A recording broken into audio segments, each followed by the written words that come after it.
Moonscars is out today on Game Pass, and it is simultaneously one of the most frustrating and exhilarating games that I have played in a very long time. If you have played a Souls title, you'll know that feeling, and the developers here have somehow integrated that Dark Souls experience into an otherwise excellent 2D action platformer. Sadly, it really isn't for the better though, and some technical issues cropped up as well.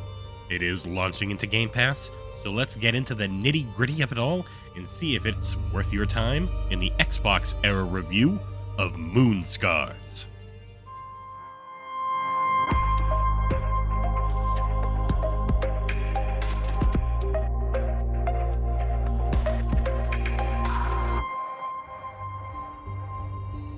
You are Grey Irma, a Clayborn who has been grievously wounded and stranded from her team.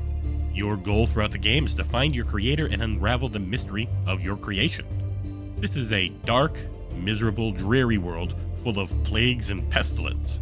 You'll slowly traverse your way through various backdrops that all share one thing: a noticeable lack of many colors besides red. Still, screenshots don't look great, but once in motion, the game shines.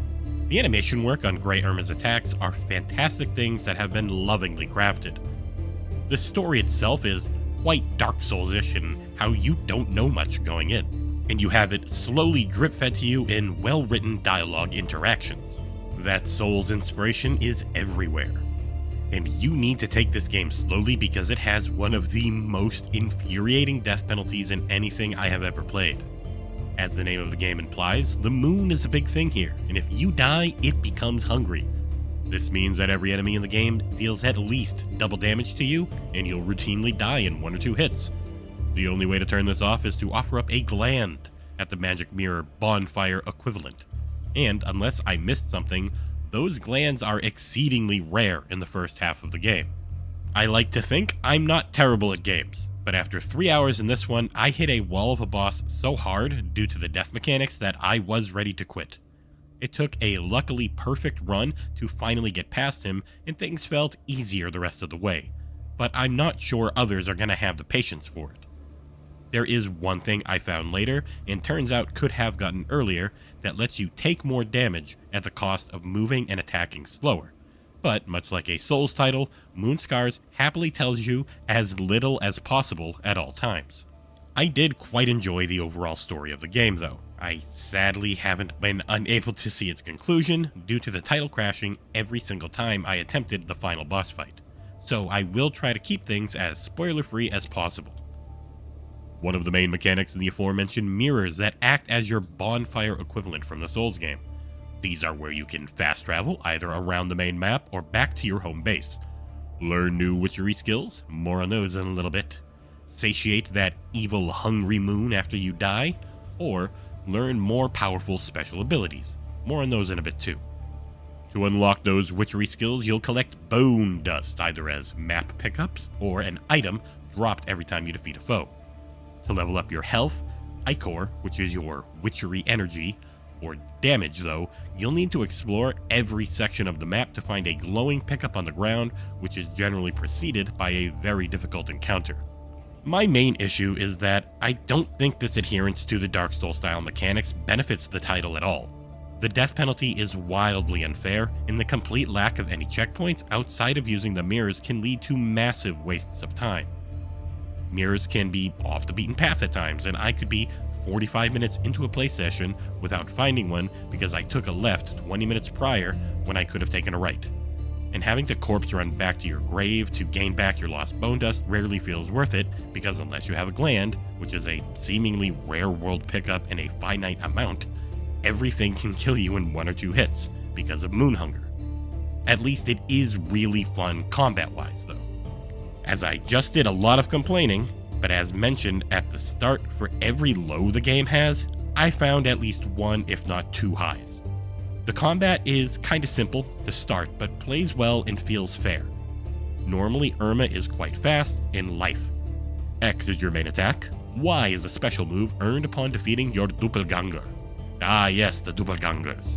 They are created the first time you use a mirror to activate it, and you are sent back to the base.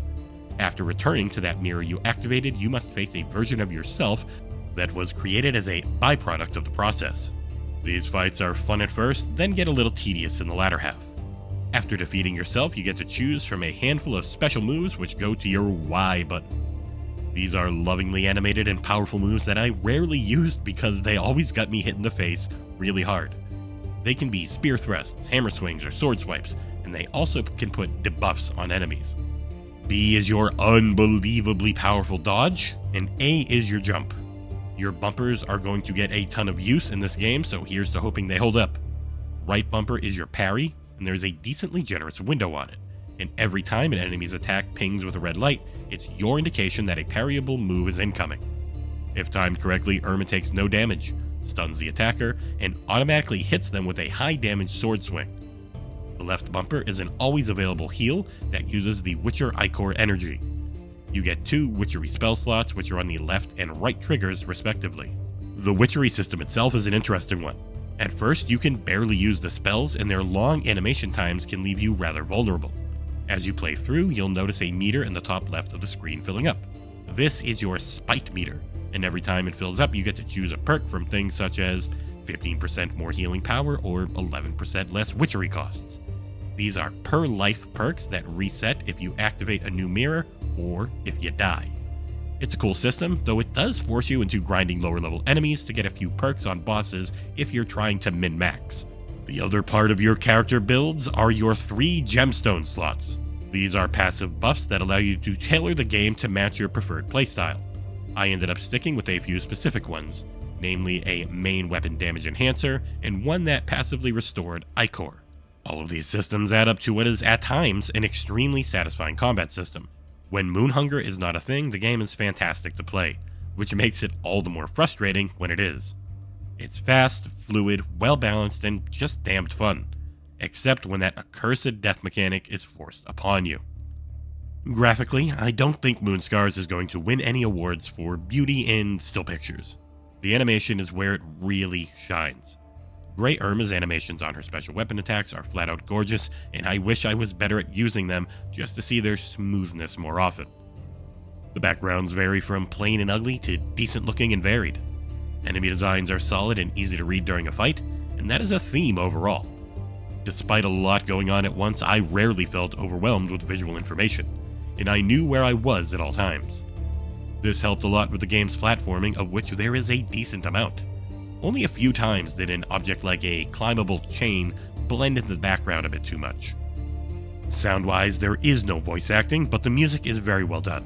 It's low, melancholy, and rather pleasant most of the time. It never picks up in the major operatic ways that Souls games do, but it did get a little closer to that style in a few of the game's more significant boss battles. Sound effects and monster growls are well done overall. The soundscape is one of the highlights of the games for me, really.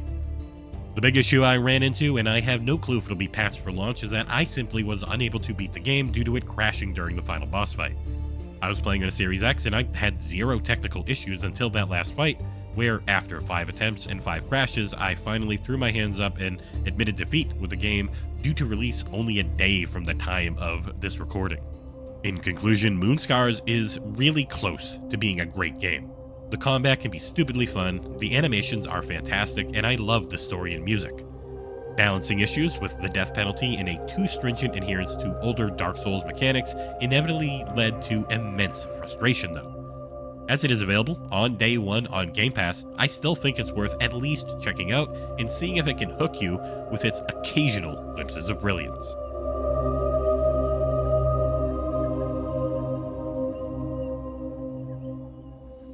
Thank you so much for watching, and if you can like, comment, and subscribe, it's the best way to help our channel grow. And we'll see you here next time on XboxEra.